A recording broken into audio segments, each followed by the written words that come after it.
What if I told you that 2020 was the busiest hurricane season we've ever had? Well, I'll tell you what, and you'd have to believe me because it's true.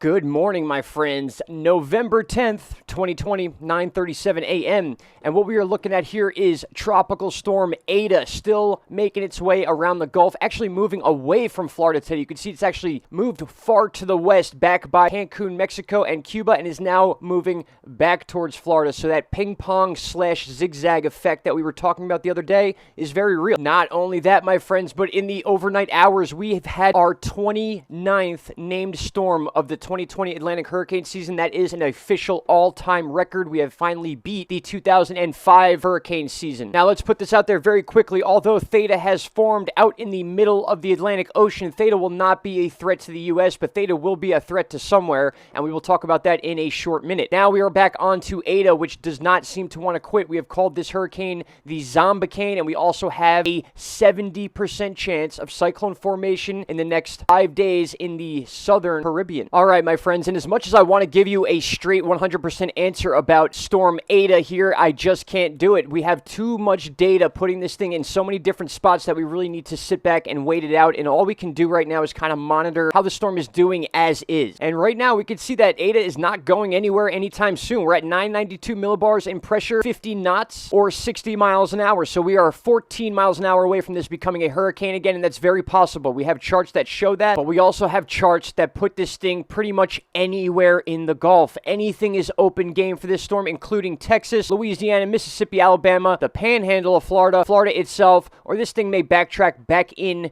to the eastern side of the U.S. And at this point, after such a long, drawn-out hurricane season, I bet a lot of you can agree that we should not put any option off the table, especially when we see a spaghetti plot like this. A lot of times we see these spaghetti plots really tight-knit into a similar area, maybe a little bit of a cone of uncertainty, but this is a whole different story. A little bit of a silver lining for this storm after the entire lifespan it's had. It actually made a little bit of a landfall in southeastern Florida over the last 36 hours and then took a huge turn down towards Cuba and is now coming back up towards Florida. More than likely will settle somewhere in the middle of the Gulf here before it decides on what state it's going to target. And we also want to know the strength of this storm when it does decide to make a move towards a state. As of right now, this cone of uncertainty puts it almost at the border of Alabama and the panhandle of Florida. But if you look at the cone of uncertainty, this is why we know that this storm really has no set forecast. They think that this thing will go absolutely anywhere, and this is a big cone. This actually puts Texas in that 1/3 of the mist zone. And we've all seen firsthand these storms go way outside the cone of uncertainty that was actually a projected landfall and go somewhere else. So we need to keep an eye on this as we do with every storm. We have THETA out in the Atlantic, not so much concerned about that except for those weather lovers out there that love a good storm. And we have the invest going on in the South Caribbean, so very much an active November as of the 10th. And here you have it, my friends. Wikipedia already updated total depressions for 2020, 30, and total storms, 29, a record high. We have just broke the old record from 2005 with 28 total storms, and now 2020, the year that just keeps on giving, is now the all-time record holder for most storms with a record high of 29. My friends, as I've been saying for the last couple weeks, hurricane season is not over yet. We may go through multiple more names in the next couple weeks. Things will eventually calm down, but this is not a set date. November 30th does not mark the end of hurricane season. It's just a guideline that many of us follow based on the average time that a hurricane season